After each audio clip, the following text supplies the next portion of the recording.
My friend Christina works her 9 to 5 in policy research in Washington, D.C., but that's not the part of her career that I think you'll find the most interesting. She has managed to parlay her experience as a child of immigrants into a career opportunity where she can connect more deeply with her roots, expand her network, and get paid by the government. So let's talk about it.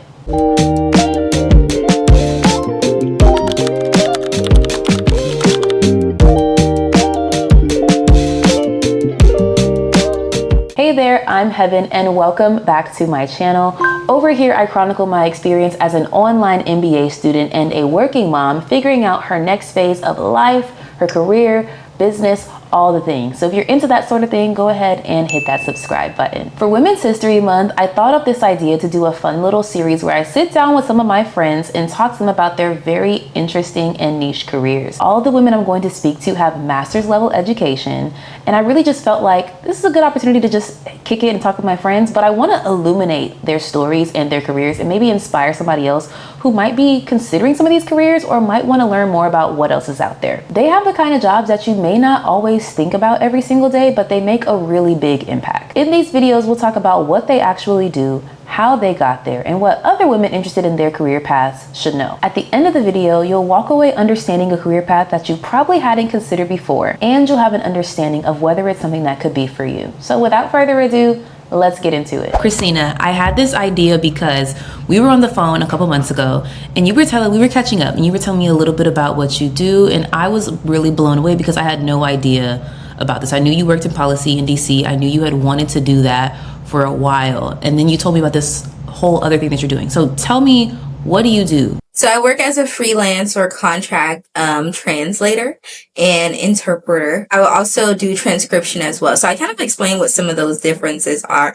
But essentially, it would be the difference between talking like as we're talking now and someone standing next to us and just translating that as we're talking. Or it could even be like documents where you would each word where you would translate on paper what each of those words like mean. And also kind of like typing as we're talking, like typing in the other language, as we're talking right now, something like that. So that's kind of like some of the differences. But so I do that at varying different scales, right? So I do it for individuals where it's just like our client could be like someone like, you know, a migrant who just came from Haiti or who came from wherever and who are looking for work. And so the main work that I do is with this organization called IRC, the International Rescue Committee. And so they do a lot of work where they'll do workshops for migrants to kind of help them get jobs. Sometimes I've even done things where we're translating for, let's say, a teacher that are doing English classes or whatever like that. And then some of my other work has to do with translating at a federal level. So done things where I've gone to Congress and like my client was wanting me to translate for their person who is going to speak in front of a representative and kind of ask them to put something on their political agenda or push for something. And now I have a new contract, which I'm currently in the process of clearing my background check for.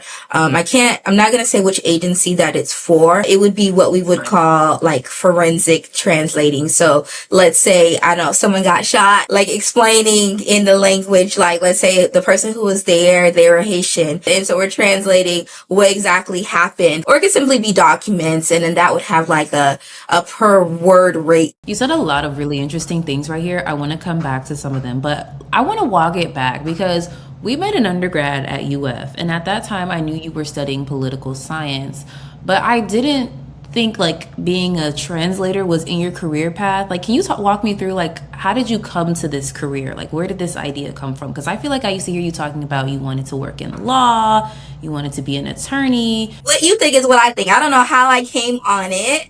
I would say what is very interesting is kind of like life would like throw things at you, and sometimes you're wanting to move away from it, but it kind of keeps coming back around. So actually when I was an undergrad, you probably are aware, I was like president of Club Creole. And so during that time, some of the volunteer stuff that we would do is go to the border of Florida and Georgia and help farm workers receive health services. I didn't think much of it and stuff like that. I really enjoyed kind of like helping those people. And also I volunteered with Projects for Haiti, and they would go to to Haiti and do youth development, and we would help them spend a lot of time, me and some of the other Haitian girls, just translating those documents so they can be in Creole, and also translating stuff so that we can have people be able to orally speak of what's going on and to tell the kids that we were working with in Haiti. So it was something that I had like small little moments of doing, but it wasn't something that I was like, oh, people really do this. Like, I wasn't thinking that. I was stuck on me being a lawyer. And so when did that change?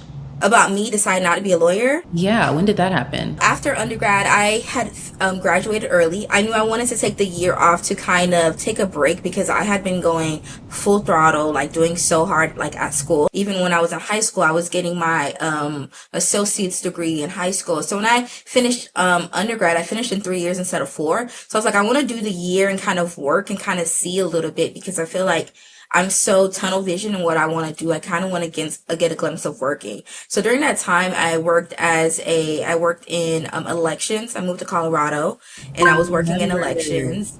Yeah. And so during that time, I was praying about it. I was trying to figure out, well, God, like, should I go to law school, or should I, do another year working or something like that? The summer of what would be before my junior year, I interned on the Hill. And during that time, I met a lot of people.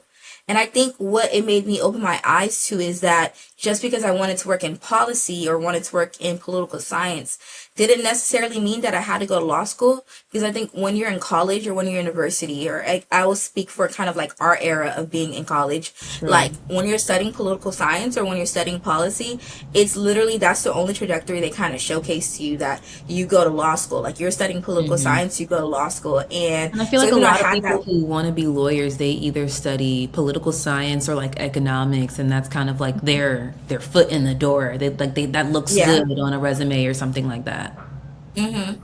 Yeah, exactly. And that was my case too. I studied political science and economics. I thought like that was my only way. But when I went to DC, like, it opened my eyes. People were doing so many different things. Like, I saw think tanks. Like, I saw all these different things. It was like, oh, like, you can be around the space and it doesn't like have to necessarily look at you being a lawyer. So after that experience, it was that combination of that experience and then me in that year off doing the elections and realizing like, maybe law school is not for me. And so that's kind of like how I came to terms with, like, for now, that's not something that's for me. Maybe in the future, but as of right now, I mean, especially right now, I'm not trying to go back to school anytime soon. Yeah. So to bring that back though, so now, like, I would say 2024, I'm in DC, mind you, I'm living proper DC.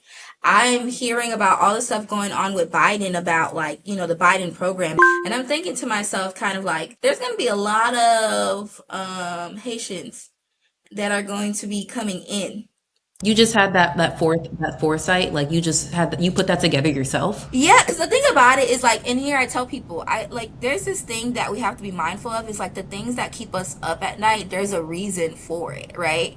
What do you mean by that? This Biden program, I was thinking about so many aspects of it because I knew some of my family members who were actually coming in through the Biden program. And I was also thinking about, is this going to be sustainable? What would they do after the time is done? Like, it was a lot of different things that would run through my mind at night. And also just the aspect of Haiti overall, like how I can contribute to Haiti or give or kind of help with whatever's going on is something that's always in my mind. But I was just like sitting there one day and I was like thinking to myself, like literally, as random as this, I was like, there's a lot of Haitians coming into this country. They're gonna need translators. Like, let me go ahead and just, like, I don't know, like, look up translating roles and see if anything or whatever like that. Because, like, I need a little extra money. If anything, like, it won't hurt. Right. And that's a skill you already have. You don't have to go and take a course or get credits or anything. Like, you have that. Exactly. And I always knew I have like a good level, like a high proficiency of speaking Creole. So I was just kind of like,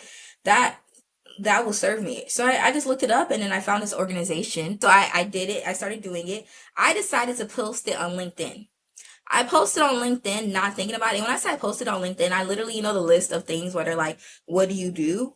I posted on that aspect of things. Oh, like the skills where you can say like freelance, hire me. Yeah, so I just posted that. I Okay. literally just posted it just like that. And then from there, like, people started messaging me off of LinkedIn, asking me to do like more and more work. And then that is how I came to have one of the clients, which now has this client that is sponsoring my security clearance. How soon between when you posted did you get like inbound people coming to you? Like, what was the turnaround? Was it like a couple days? Was it like a month? It wasn't that long, honestly. I was actually very Really? surprised.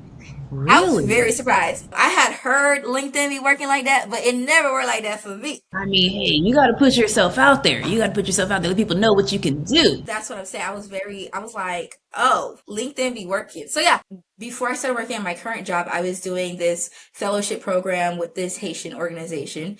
And one time I had to go to a congressional, I had to watch this congressional hearing. And there was a man who was a translator there.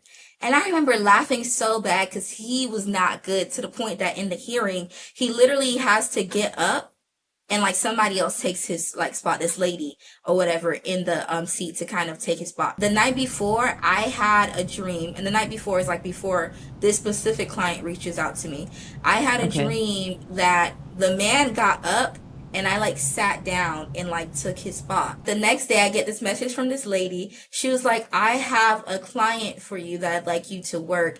And in my head, I'm like, this is Congress. Like, whatever this role is going to be, like, I know it's going to be something that it will be in Congress. And it was. It was about 3 to 4 day contract. At first I didn't want to do it because when I said I didn't want to do it, like, I didn't fully know who the client was. Like, the client wasn't Congress. Like, there's the client, which is the agency, and the work that they'll do for whoever Is it like their a client is presentation for. before Congress or before a committee or Yeah. something like that? Okay. Yeah. It's like a presentation before, it could be a congressional office. It was like a congressional office under that contract. I can't say whose office it was or whatever like that, but it wasn't anything serious. It was like some Florida representatives or whatever. I didn't want to do it at first because like I was like, how much is it? Like, how much is it or whatever like that? Like, I didn't Mm-hmm. know because at first they're kind of like, they don't always say like, what's it for? They just say, they're just telling you like this is what they would like you to do. And I was like, how much is it? So she gave me a price and I was like, okay, I don't know if I could do it because, I take the days off. And then, so she hits me up later.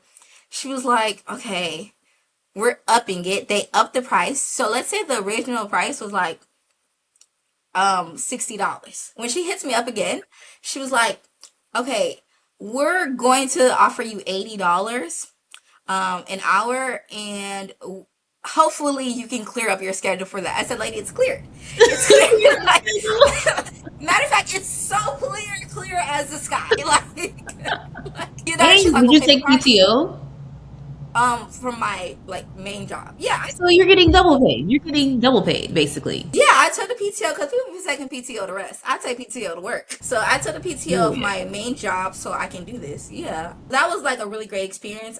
Then posted about it on LinkedIn again, and that led to more clients, like more people coming to me. And mind you, I've probably only done like two posts on LinkedIn about this specific thing. And so some of them can range about what the clients come to me for. They could be like, hey, we're looking to do someone like can you do a dental appointment? Or the topics can range as well. In a typical contract, how much will you make? I would say look up the rates online. I would say for me, what I started to do is like look up rates online and see what people are averaging and kind of do that. So now when I was building my contract for one of my clients, I was doing that to kind of figure out. I'm like, they're like, what is your per rate amount? I mean, not I said per rate, per word. I Per charge per word, per word, You charge per word? per word. So like is it like $5 per word? Like what's reasonable? When I say per word, not like translating for like when we're doing the transcriptions, that's a per word rate that you would charge. So you kind of like look up like what are other people doing. So I think I ended up agreeing on like 15 cents per word. So if I have a document, like depending on how long the document is, like it will be based off of per word. And then sometimes there are things where I might look I have a per hour rate for just editing, like looking over a document to make sure that it looks good. And then so just go plainly. Most translators, if they're working full time, let's say a basic client, like you're not doing federal, you're not doing anything, it will be like, I think about $40 an hour just to translate, and you're doing like court type of translating. If you're trying to do more community based translating, I do believe that's more around like $25 an hour, depending on on like what kind of skill set. So I think it also depends on the skill set, right? If you have more formalized higher diction, so if I charge like $90 an hour for my in-person rate, then I might charge $80 to $85 an hour for my virtual rate.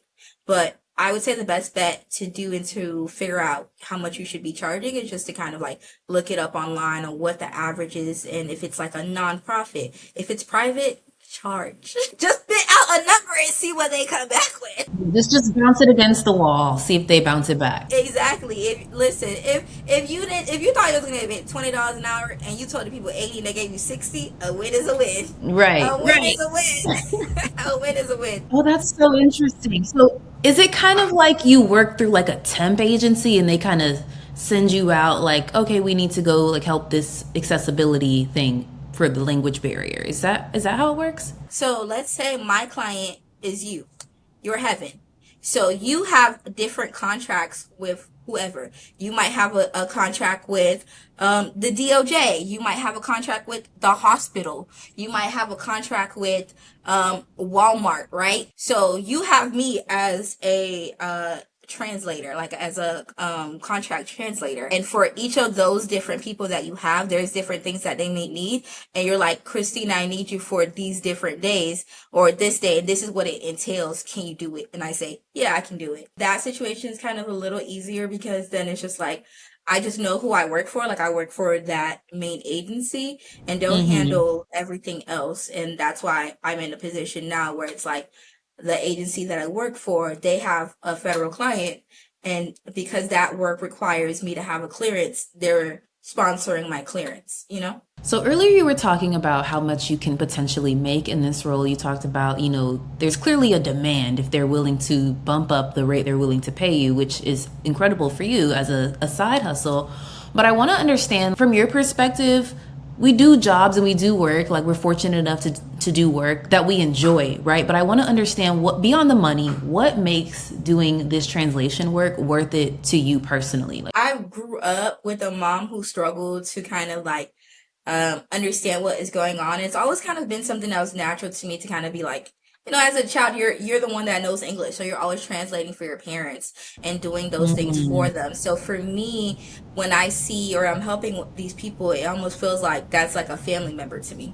Like there was one assignment that I had. This was not. I have multiple different clients, right? This is not like with anything federal. This is just like with one of those like local type of clients where it's like it was like a Haitian day, and they were there to teach them about different things like their legal services and healthcare services that they'll be providing to them. And there was this lady, and she had a baby with her and everything like that. And like I don't know, I just like it really like touches my heart to be able to kind of like help them, because like a lot of times when they don't know what's going on, there's like this light that comes into their eyes when there's someone there who understands me, who speaks my language, who can kind of help me. And so for me, even though like it's nice to get paid well by those like agencies or those other things, like that type of work is the one that like I really love. Like I would do it I did it for free, right? I did it for free growing up. Like I would do it for free for those people, just based off of that, just based off of like seeing that light in their eyes. Like I don't have to be trying to figure this out. There's someone that's gonna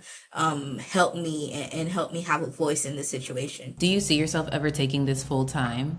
Like, is that feasible? For this work, you can work for like the most, well, I would say prominent type of translators work for like a court system. So they'll be like legal translators, and most of them get paid around $40 an hour. So there's some people who didn't go to work for United Nations or whatever your career, like it can get really well to kind of get into this kind of career. And it's not a typical normal career path, because a part of it is like you kind of hustling, you letting people know this is your job, especially if you're not someone that's just wanting to do like something like translating in a court. For me, I don't know as of this current moment if it's something, because sometimes like when you start to do things full time, it kind of takes away the passion. Yeah, because like right now you have that choice. It's fun. Like now you're irritated. Now every time I hear somebody, you know what I'm saying? Especially with the health stuff. Let's say like if I'm no longer passionate about it, somebody we're talking about and they don't want to answer the questions, because sometimes like with the health services, you're asking them a question and they're trying to go around about it. They're not answering the question that you're asking them. Now I'm getting hella annoyed. Like, answer the question, you Like, know? give me like a role play. Like, how would that go? Like, how does that happen? It can get really funny because it's like sometimes like some of the questions that people are asking, especially like I think health services, is that people don't realize like cultural differences, right? So, you know, in American culture, it's okay to be going to a doctor. I mean, you can go to a doctor and talk to someone about things like they're asking you about your sex life and all these different things. But for like, you know, Haitian women and stuff like that, you're over here like, you know, ma'am, when's the last time that you had sex? And then it's like, mm. So like, you know, they're like speaking to It's like, why me are and you in I'm, my business? You don't need to know yeah, you that. know what I'm saying? And then the thing about that too is like she's not only telling the doctor that, she's telling you that, and then you have to there's an extra layer. Like perhaps there's a sense of like, oh, they're judging me. Yeah. So that's why another thing about being a translator is trying to instill in people's minds that you're somewhat invisible, that you're just kind of like a voice. Because sometimes if they see you too much as a person that is there, then it will kind of either impact that you being a medium to whoever you're providing the service to. And that like let's say now instead of a person trying to focus on you, they're flirting with me instead of trying to talk to their, you know, person, or like instead of them trying to get their services, now they're trying to kind of explain to me the situation and provide more context to kind of make it seem better. It's like, I don't care. Like, I'm under contract. I can't say nothing anyways. Like, you don't got to worry about me, big dog. Like, just talk to ladies. I think it's like so important. Like, as translators, a lot of times, like, your role is to simply say whatever your person, let's say, you know, I'm translating for you. Hmm. I'm just saying what you are saying. Like, I'm just a voice. Like, I'm not supposed to be, like, really to be seen as being there. So that's why I don't think it's for everybody.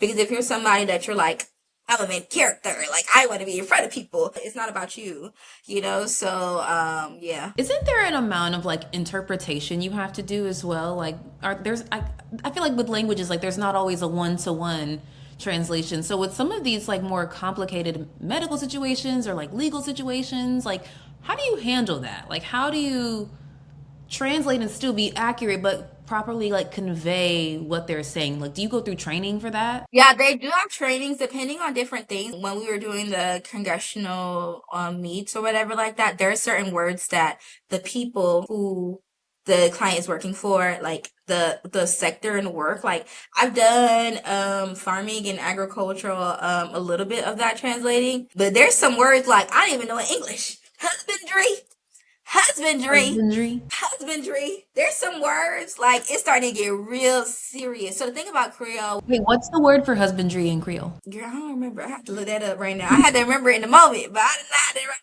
now. I think it's like élevage. I think it's like élevage. Elvage. Okay. Yeah, but the word is a lot of times there's a level of Creole where it's like it automatically defaults to French. So if the word is not a word that you can find in Creole, they will default to French. So one of the assignments, we were having to do a lot of capacity building, and there's not necessarily a word that we use. Like we use a word in Creole, but it's more like a slang word. So the more formal word is like a French version of that. And so sometimes you have to go to the default language that your client uses for the sector that within. And sometimes they'll let you know, like, this is the type of language that we do and this is how we do it. Sometimes we do practice rounds too, like to help prepare you to go, like if I'm doing a conference and I'm going to be in front of people translating, to make sure that they're, you know, aware of that. And, but if it's like something more one-to-one, that might look a little different. So it just depends on each different assignment is going to require something different out of you. So based on your experience in this so far, what advice would you give to somebody who was interested in potentially becoming a Haitian translator, or perhaps for other languages that they might have natively spoken at home? What would you say to them if they're thinking about this? I would say kind of do your research, right? Sometimes you just got to start with the basics. Whatever language, translator, see what comes up. And if in the application they're like, oh, you know, do you have this certification? Do you have that certification? Do you have this background? Look that up and get that too. Like, you know, that is like what I do. They're like, oh, do you have this experience? No, but let me go ahead and do that. You can look up different language service agencies and kind of see what it is. And let's say you end up having, let's say you only do a volunteer at your church. I know a lot of people, that is what they do. For translating? Yeah, there's a lot of people, a lot of Spanish churches where they're translating for, in English. I think there's a meme or something like that when there was like, and rice. And it's like, the devil Y el diablo will not keep you no te va a estar making tacos haciendo and tacos. enchiladas. let's say you're that point person that's doing that work and you're like, like I do that work for at church. How about take a picture, talk a little bit about what you like about translating, post it on LinkedIn and see who reaches out to you. I think there are things that we do, especially if you're like a descendant from an immigrant or like a migrant, and you're so used to doing them so much that you don't see the value in it when people are literally getting paid to do it. And another thing that I will say is that a lot of people wait for them to be perfect, and there are people who are doing it who don't even have the same skill set as yourself. So don't downplay yourself, and as you continue to grow, you'll grow those skills. And obviously, if you're a hard worker, you'll work to make sure that you increase those skills and get the languages that you need, or not the language, but the diction that you need. I don't know all the words in English, so of course I'm not gonna know all the words in Creole or all the words in French. Now, if my assignment requires me to understand husbandry or capacity building or whatever, farming words, surgeon words, whatever words it is, then I'll do the work to make sure that I can gain that level of diction. Talk to me about the challenges that you face. Like an internal insecurity is the fact that I wasn't born in Haiti. So I wasn't born in Haiti, so that aspect of like feeling like I'm not Haitian enough comes to play Really? sometimes. Yeah, so even though I'm like pretty Haitian as they come, like I've taught myself how to write in Creole because it was a way for me to communicate with my dad. There's a lot of things that I've done to kind of like increase my literacy within the language.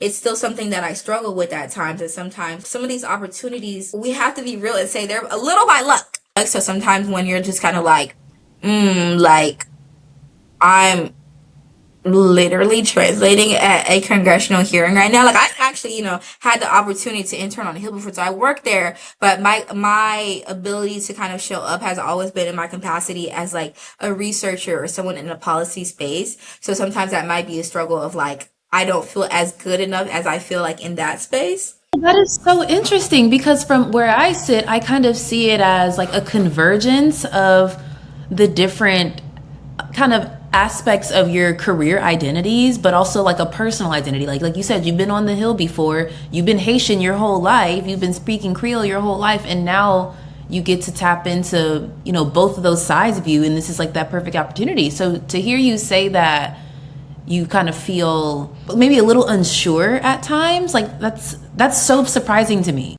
Yeah, it's a very experience. And then like one of the things that was like really rough for me, one of the assignments that I had where I actually had to report this guy, like there are some assignments where it's just you, but there are some assignments where it might be you and another person to kind of go back and forth. And so it was like this older man. Apparently he had been translating for 20 years plus. He was there with me or whatever, and he at first was like complimenting me. He's like, "You're so pretty" and stuff like that. Like, you look way better than you look on video. And I'm like, I mean, I don't like that. I don't like that, but okay. At first, I just took it as, someone tells you the sky is blue, you're like, yeah. He's like, you're pretty. I said, yeah. But like, he was telling me, it got to a point, he was telling me like 6 times, 11 times throughout the day. And I was like, okay, this is kind of weird. He had got to a point where he felt okay to comment on my appearance, but then he would also use it. It was like, you're pretty, but like not good enough for this space. And I feel like almost let that man get to me because he would say he would throw small shades. Like one of our client would be in the room and she would say something, like I forgot what she said, but he was like, "Oh, Christina doesn't speak Creole. She's just playing here. Like she's just here to play." That's not even funny. Like that's not It even wasn't. funny. The things that he was saying was not even funny, and that's the thing. Like it really bothered me because here I am, like as a young professional. Even though you're older than me and you're more experienced than me, I took it as maybe opportunity to learn from you, opportunity that we can work well together and things like that, where it's like our different experiences can combine to make together to do something great. But I think in that moment, I don't know if I threatened him in a way or whatever like that. So it was like one of those moments that really, really bothered me. Like it bothered me so much. Like it's something I still think about. I ended up kind of like happened. It's like you think you're gonna meet somebody and you obviously hope for the best, and then they just show you the worst. I always try to take every opportunity and kind of like make it fun for my clients and people who are there. Because a lot of times, like, the person who I work for and the client that they, that we were translating for, they were their first times, like, in DC, And so, like, taking the opportunity to be like, even though you're here for something, like, let's take pictures, like, of you here, and let's kind of, like, make sure that you're really taking in this moment. And I think that when I do my work, that is the difference between me and somebody else, is that personal touch. Because I'm really passionate about this. Like, I'm not just doing this because, like, I want the money. It's like I want people to kind of feel like, a sense of, like, belonging, or like there's someone that cares about them being in that whatever space and time, and so that man, I just kind of felt like he had, like, taken that away from me, because, like, he spent a lot of time just throwing jabs at me about different things. I wasn't judging you for how you were translating to English, because it wasn't the best.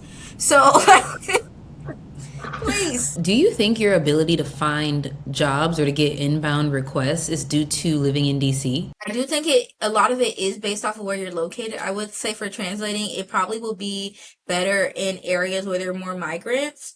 I think the fact that I have federal clients probably has to do with the fact that I'm in DC. I would say if you're somewhere like Texas, Florida, like some of those places, it might be a little bit better. But there's a lot of different forms of translating that is really just virtual as well. There was one person that kind of reached out to me to do some type of, like, health translating, and it was going to be fully remote position. It was actually full-time, not more than I get paid now, so it was a no, but you know what I'm saying. but it was an option. I think this applies to not just translation, but also any other career that you have, is like, bet on yourself. So, and that looks different for everybody, but if you're doing something, people won't know that you're doing it if you decide to just keep that to yourself. So use every opportunity to kind of tell others, like, this is the work that I'm doing. This is what I'm doing. Do you want to be involved? Do you want to support that? Like, that can apply to translating, but it can literally apply to every other career that you're doing, and you never know who can come in your DMs and be like, hey, I want to hire you. You know what I'm saying?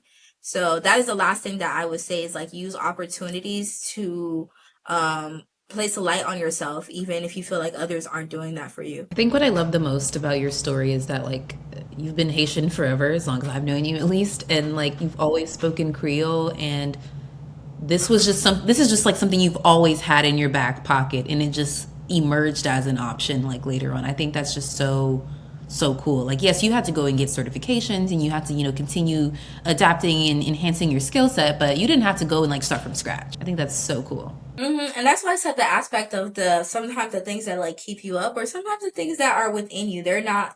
You weren't born Haitian for no reason, or you weren't born Hispanic for any reason. Like, there are things that, like, God or whoever you believe, like the creator that has placed in you, that there's a reason for that. Christina, I've had so much fun talking to you about this, and hopefully people watching this video get something from this too. I really appreciate you sharing your story, and I'm really glad this was an opportunity for us to just, like, talk and see each other's faces as well. We don't get to talk as much, because life happens, but I'm so excited and I appreciate you. Where can people connect with you or get in contact with you if they want to, ask you a little bit more questions? Can you let me know how they can reach out? Yeah, you can reach out to me through LinkedIn. My name is my legal name, which is Christina Prenville, or you can email me at christinaprenville@gmail.com.